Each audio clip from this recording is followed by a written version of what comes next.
Good afternoon, Dr. Gary Huber and Chelsea Cato. One of my favorite topics of all time. I could talk about this for hours. I won't do that today. We're talking hormones, baby. Come join us. It's going to be great. Bring your questions. Get involved. We know you got questions. We'll be with you in a minute. See you soon.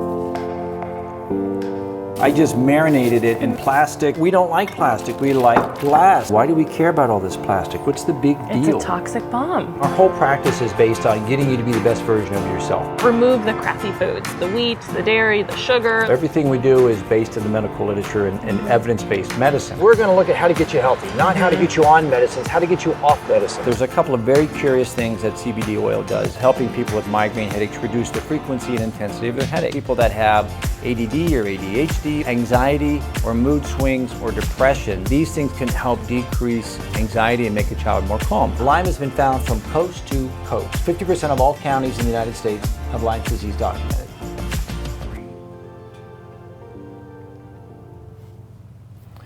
How we doing? Dr. Gary Huber, Chelsea Cato. Hey, we're going to talk about hormones. This affects you. It does. I don't care if you're 12, 22, 52, or 82. Hormones are a very important subject, a very important topic. And if you're 12 or 22, maybe the way they affect you or how they're impacting your life may be different. But across the age, hormones are very central to how you feel and how you function, your cognition, your energy. They play a very big role. We want to talk today about bioidentical hormone replacement, which is a very exciting topic. I can hardly stand still. I want to pace because there's so much really cool information here. And there's so much myth, and I think that's the fascinating part. Yeah. There's more misunderstanding than there is understanding. Yeah. And understand that I come to you and talk about this not because I thought this up in my basement. There is tons of literature, and I actually lecture for 2 different fellowships from coast to coast. I go to conferences and teach physicians how to do hormones responsibly because we are not taught this in med school. There's a safe way and a not so safe way. There's a lot of unsafe ways, or less than ideal, or less than completely effective ways. And not that they're truly dangerous, but sometimes I see patients come in and they're on dangerous hormone therapies. Yeah, and you've been doing this a long time. I've known you for 5-6 years, and your integrative practice was pretty much founded on bioidentical hormones. I mean, you've been doing this for 10-15 years. Yeah. This is where your passion started. So it is. I would say you're the expert in hormones. Well, some might say that. No, I have a tremendous passion because this is how I discovered this. When I was in emergency medicine, I was just doing my ER thing, right? And somebody gave me a paper one day and they go, "What do you think about this?" And it was bioidentical progesterone cream. And I went, "I don't know, I've never heard of that because our medical boards don't teach us anything about that." Okay? And I read it, and I will never forget. I read it and I went, "Well, this can't be true, because if this were true, everybody would be using this." The magic pill. It was it was a topical cream even. Yeah. And it was amazing, the qualities, the attributes, the impact that it could have on human physiology. And I thought, this stuff is amazing. This has got to be garbage. This article must be wrong, because if this were true, we'd be using it. Well, I went home, and I'm just a curious George, always have been, and started researching, and I realized, oh my gosh, there's tons of research here. It is amazing, and yet my own boards, for those, when you're in medicine, you belong to the emergency medicine boards or the family practice boards. And they kind of tell you what you're supposed to know and do. And everybody was sweeping this under the carpet. It's like the whole of medicine said, no, that doesn't exist and that's bad. And I've actively seen professional medical organizations try to slam this to the mat as, no, it's unregulated, it's unsafe, and it's garbage. Wow. It's absolute garbage. So that's what drives my passion even more, because women and men, we started off with women, but now it's women and men, are suffering. Well, I've heard a patient say, "My life is not worth living without my bioidentical hormones." That's a quote. I mean, it's a game changer. It is. So let's just dive into it. What are these hormones you keep talking about? Describe bioidentical versus birth control. What's the difference? I think this is what goes to the heart of why the AMA and why other medical elements, communities, want to sweep it under the rug, because it's not a drug. And when you go to school, you get taught how to do drug therapy. Realistically, in medical school, they're going to teach you how to use drugs to control the symptoms of a disease, how to use surgery, but that's kind of the end of it. We don't get taught nutrition and lifestyle and sleep and exercise or bioidentical hormones. I'm going to show you a graphic of what is the difference between real progesterone and Provera. Provera, medroxyprogesterone acetate, the one on the bottom with the big black circles, that's a drug compound that the drug company made to try and mimic what progesterone does. Progesterone is the image on the top there, okay? So as you look at progesterone, you compare it to the one below, notice those black areas, those are chemical differences in those two compounds. Now, your pharmacy boards and some of the medical community would say, well, they're the same thing. They work just the same. Really? Let's explore that, okay? A pregnant woman needs progesterone to get pregnant, and as she stays pregnant, that progesterone, her production of progesterone rises through the roof, up to 400 milligrams a day. That's huge amounts, and she needs that to sustain the pregnancy and for she and the baby to be healthy. By comparison, Provera, the compound with the black dots, causes birth defects. Wait a minute, I need one to stay pregnant, one causes birth defects? That's a bit of a difference. A little bit different. Progesterone, the actual natural progesterone that you see, that decreases your risk of breast cancer. Women that make less of it have an increased risk for breast cancer. By comparison, Provera, the drug compound, causes breast cancer, increases your risk by 26%. Okay? Wow. Again, night and day difference. Apples to oranges. Progesterone's good for your heart, Provera's bad for your heart. So no matter how you look at them, they're diametrically opposed. Now here's the crime. This is the real sin. And OB-GYNs and doctors mean very well, but we have been taught there's no difference. There's a huge difference. Everything you just said, they're black and white. Black and white. And we'll see patients come in with major breast tenderness and headaches and PMS and mental fog, and that's just a classic low progesterone state. When you give them, when you give them that bioidentical progesterone spray, they feel so much better. Exactly, and that's where I say women are suffering because they've been told by their OB-GYNs, well-intended, but they've been told misinformation that taking that will increase the risk of breast cancer. Nothing could be further from the truth. And they actually need that to feel and function better. And there's no limit to how long they can take that. So again, being told that progesterone and Provera are these are the same is not true. And the other thing is when you're taking a birth control pill, there is no progesterone in a birth control pill. Birth control pills increase your risk of breast cancer. Now, a lot of young women take birth control pills, and I understand that. And there's things you can do to decrease that risk, but the usage of that pill does increase your risk of breast cancer because you're not making any progesterone. Dampens That's your what the progesterone. pill does. It stops you from ovulating. So there's a lot of biochemistry. We're not going to get stuck in that.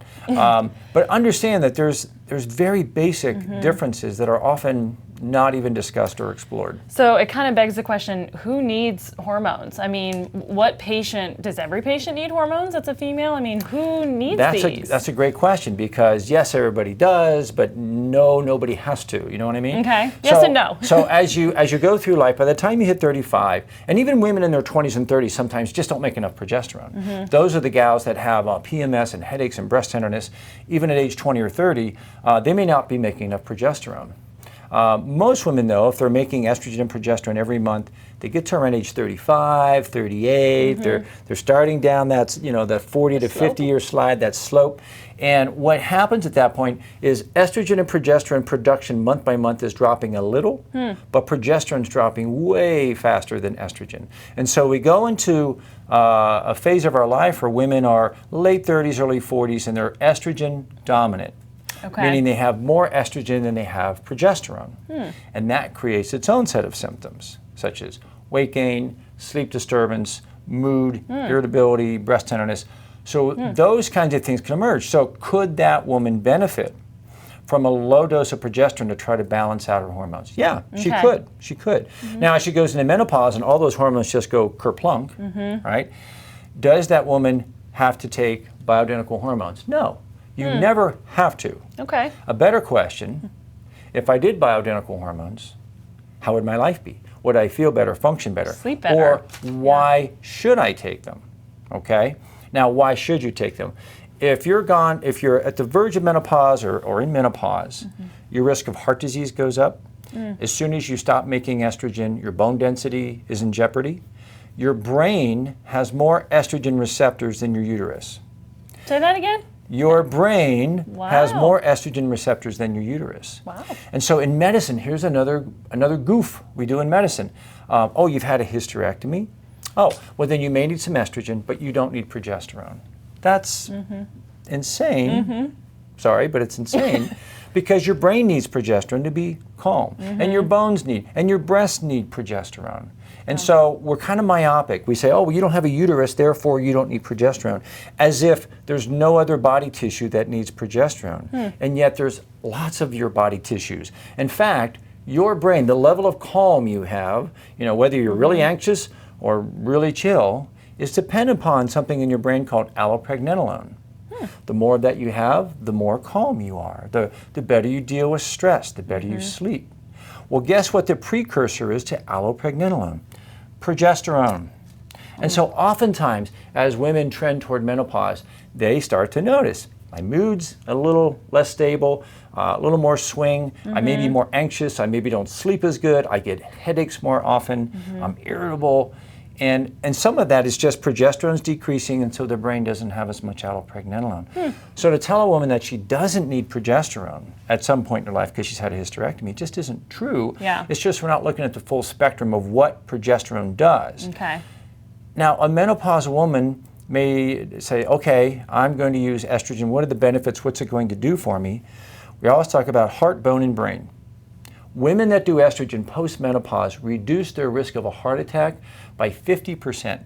Wow. That's huge. Sign me up for that. That's huge. Yeah, right? it is huge. Women typically do not have heart attacks before the age of 50 because they have estrogen, and estrogen is very protective of the heart and the blood vessels. So that's a big one. Makes sense. Very good for your bones, okay? It doesn't totally annihilate your risk of osteoporosis, but it dramatically reduces, and it definitely keeps your bone density better. And it's great for your brain. Cognition.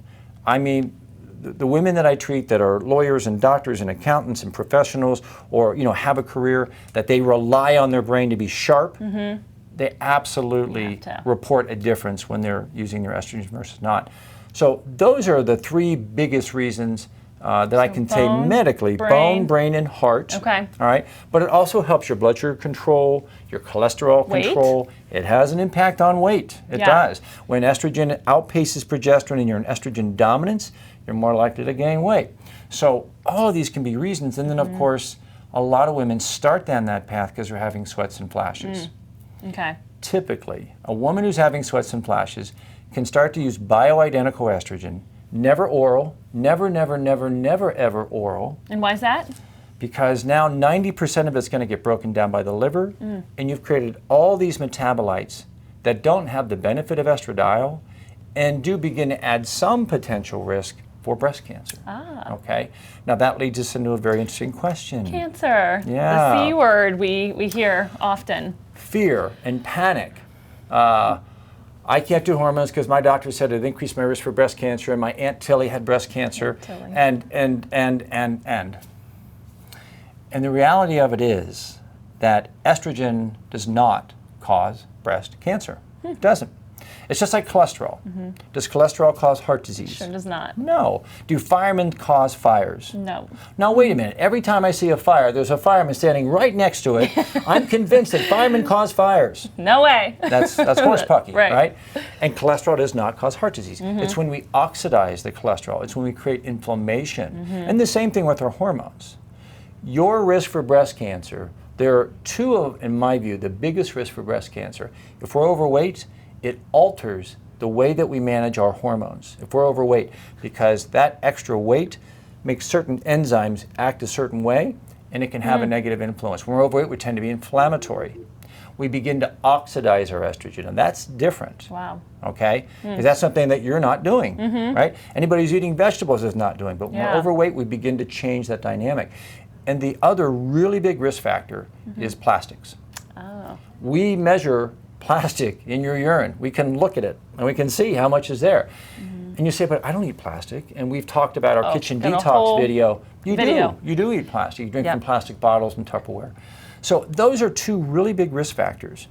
And if those things are controlled, there are other factors. On our website, we have an article called Breast Health, How to Avoid Breast Cancer. And it details 20 different things that you can do, and we're going to talk about breast cancer on another live event. So we're not going to get deeply into breast cancer So we could now. talk a whole series on that. But I want to put up one graphic. This comes from the American Cancer Society. Perhaps you've heard of them. I have. They're kind of a big group, all right?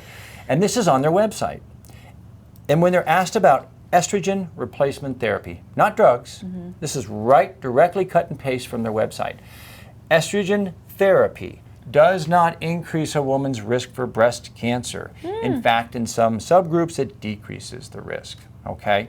So we have to understand that that is not the driving force. Now, some breast cancers can be sensitive to estrogen. That's a whole other topic. We will talk about that. But a woman doing bioidentical hormones in a balanced fashion, studies have shown, they do not increase their risk of breast cancer. Some women have heard of this Women's Health Initiative study, and it showed, oh, it was terrible for breast cancer. Here's the question to ask. If you're familiar with the Women's Health Initiative, how many women did they give bioidentical hormones to in that study? Zero. Okay. How many women did they give drug therapy to? 8,600 some women. Okay. Wow. And yes, when we gave them drug therapy, when we gave them Prempro, in particular Provera, the drug that we talked about earlier, that caused breast cancer. There was another study done right about the exact same time, the E3N study out of Europe. And it was a bigger study that had over 30,000 women, and they got actual bioidentical hormones, the real stuff. And again, bioidentical hormones, bioidentical means it's just identical to exactly what you've made your whole life, so your body knows how to use it. And guess what they found? There was zero increased risk in breast cancer. Well, you can see, I mean, you just hear the headlines, but nobody really reads the studies. You gotta look at the detail. Gotta look at the details. Thrown around, I always use this silly line, hormone replacement therapy. That's great, but you didn't tell me what you replaced hormones with. Did you replace them with jelly beans? Yeah. Did you replace them with drugs? Or did you replace them with real hormones? Okay. Because your body knows how to use real hormones. Very different. To answer your earlier question, nobody has to ever replace hormones. Not required.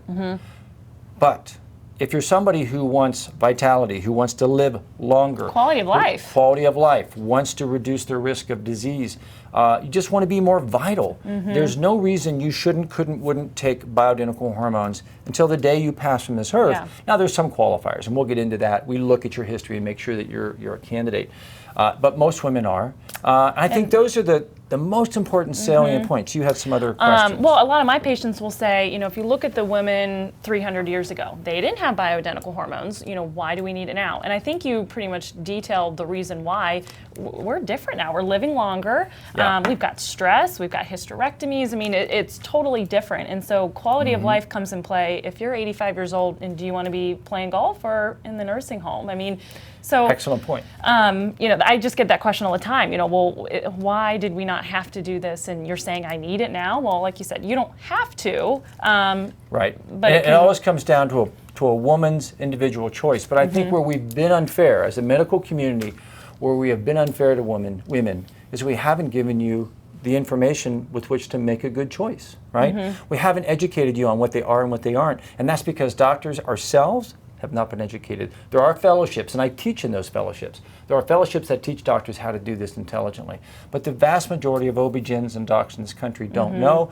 And in fact, I funny story, I was at a medical dinner one night, and I was sitting next to a delightful person who is an OB-GYN, and she's been an OB-GYN for more than a decade. And she was surprised to learn that there are 3 different kinds of estrogen in the female anatomy. Well, I'll be. And you know, here she has been practicing for years and very qualified at what she does. But bioidentical hormones is something she wasn't taught. Ball game. Wasn't taught. So you go to the caveman. Now, first of all, cave women were being eaten by saber-toothed tigers at age 35. Yeah, they didn't live till menopause. They didn't go through menopause.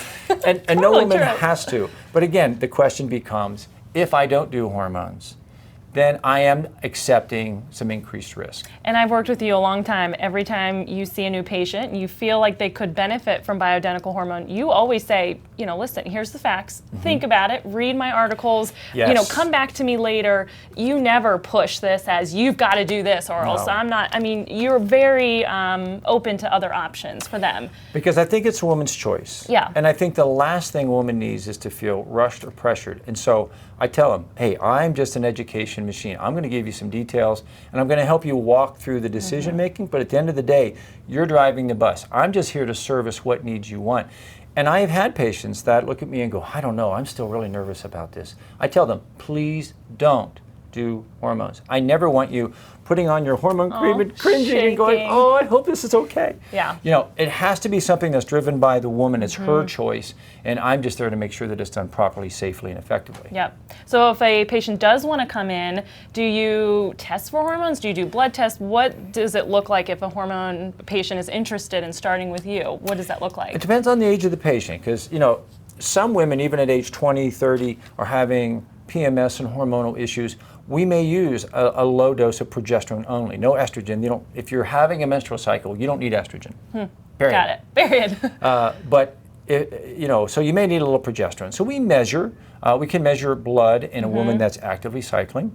As we get to perimenopause and postmenopause, we can measure blood tests. But if a woman comes in and says, "I haven't had a menstrual cycle in 2 years, and I'm having sweats and flashes," you know what her estrogen level is. Low. Yeah. Really low. Yeah. And so measuring at that point doesn't have huge benefit, but we can do that. But what's really key is once we start replacement therapy, because oral estrogen is not a great idea. We use estrogen as a topical cream. For women that have had hysterectomies, we can do estrogen pellets. Yep. We can do testosterone pellets, because here's a fun fact. Now, for all you girls that are going to sit at the water cooler or be at Bridge Club, who goes to Bridge Club anymore? know. But when you're talking to your friends, ask them this question. Hey, Betty, what do you make more of, testosterone or estrogen? And women have always made 10 to 20 times more testosterone than estrogen, okay? Not as much as men, but women make 10 to 20 times more testosterone than estrogen. So for a lot of women, just replacing testosterone as a cream or a pellet, voila. They can feel really great. And the studies are really compelling, because there's medical literature to show that when women are doing testosterone in reasonable doses, it decreases the risk of breast cancer. In some studies, up to 50 or even 60%. Testosterone, we're talking. Yeah. Yeah. Wow. Yeah. Now you can go too far. You can give too much. Get facial hair and you're not gonna. If you come to me with a beard and you got chest hair, there's a problem. That doesn't happen. That doesn't happen. So you know, it's all about, again, proper monitoring, proper measuring, proper dosing, and that's an art, you know, and that's something you have to be educated in. As a doctor, you just can't say, "Oh, I'm just going to start giving out hormones." Yeah. There's a whole educational curriculum behind it that I unsafe. teach physicians how to do. So I want to, before we wrap up, just showcase our bioidentical progesterone. These are lovely. What's amazing to me is estrogen and testosterone have to be prescriptive, but you can get progesterone. We have a progesterone spray. It's 7 milligrams per spray, and this thing dries in about 30 seconds. Very, very quick. For years, we've used progesterone cream. So we have one in the office. It's a 2% cream. Very inexpensive. I would say the cost of using progesterone cream, $15 a month, maybe $20 a month. Yeah. Same with the spray. What's nice about these products, you know, they dry very quickly, they're bioidentical, they're inexpensive, and that can be a great entry point for as you begin to address your hormonal changes. And then as you get further on, you need estrogen. So progesterone pure as a topical cream. I love this liposomal spray, because it's 7 milligrams, which means it's easy dosing. It's just 1, 2, 3 sprays is 21 milligrams, and we can increase or decrease that as needed to. If you're having flashes and sweats and you want to try these things, they're safe. Now, I would like to see you. I'd like to give you insights to what your body's doing and really look at that and help you develop a path. But for a lot of women, they say, well, I just want to try it and see. There's no harm in doing that. You're not going to harm yourself by doing a progesterone spray. Right. And I don't advocate women being their own hormone doctors, but I understand it's interesting and you want to trial this and see if it has an impact on your PMS.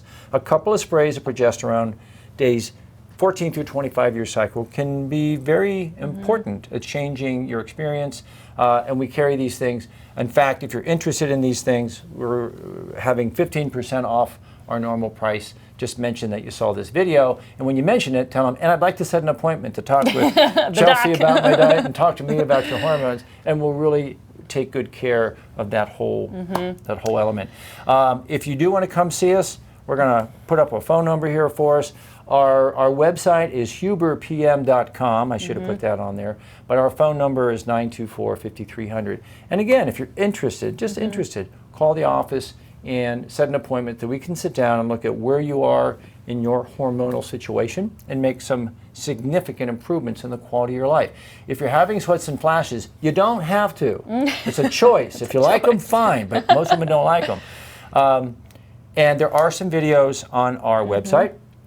If you go to hubertpm.com, our website, under education, we have videos. There's 3 videos of me talking about how do we measure hormones and breast cancer. A little more in detail. A little more detail. That you can come into the conversation knowing some things, okay? Because it's confusing. It's a lot, yeah. There's a lot of confusion out there. There's a lot more of myths. myth than fact. Yes. So Mythbuster. Mythbusters. Right here. If you have any questions right now, I want to hear them, because this is a great conversation to have. I'm not going to announce your name on this feed, so you'll remain anonymous. But are there any questions right now that you have about your own situation? There's a light in my eyes. Yes, Chris? Was that a thumbs No down? questions? Nothing now? Okay. No questions. All Darn. right. Fair enough. Well, we've got 2 more hormone topics coming up in the future. What are we doing? Cancer? I think perhaps next week we're going to talk about male hormones. Oh, good one. Because that's equally as important for guys. Okay. Women got a head start in this area. The research, women kind of led the way because women ask more questions and they're more vocal. Guys just tend to sit around and say, I'm fine. Yeah, I'm fine. Leave me alone. But we're going to talk about male hormones and testosterone and its importance. And again, there's a great way to do testosterone, and there's some ways that I see that aren't so great. Okay, so some conversation there. And then I would like to, in the next 2-3 weeks, we'll figure out when, talk about breast cancer specifically. Okay. Because that, again, is a very hot topic. Yes. And we have a lot of information on our website to help women never have that day when they go, your mammogram? Yeah, we want to bring you back for some coned down ultrasound views. Yeah. That's a very anxiety-provoking day. There are a lot of things, there are decisions you're making today that's going to determine if you ever have that experience, right? How much caffeine, how much alcohol, how healthy is your gut? Plastics? Vitamin D, plastics exposure, your weight. All these things are either walking you toward greater risk for breast cancer or walking you away.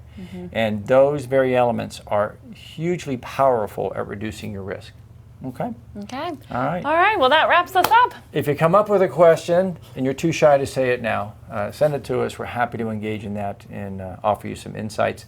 It's been great opening up this topic. I hope at least it opens up your mind a little bit to what are the possibilities, and think about how this might apply to yourself or somebody you care for. All right? And with that, we're going to bid you a fond adieu, and we'll see you next week, Wednesday at 3 o'clock, and we'll probably be going over guys. So if your man is struggling with anything, tune in, and we're going to talk about male hormones and what affects them. Okay? All right. Take care. Bye now.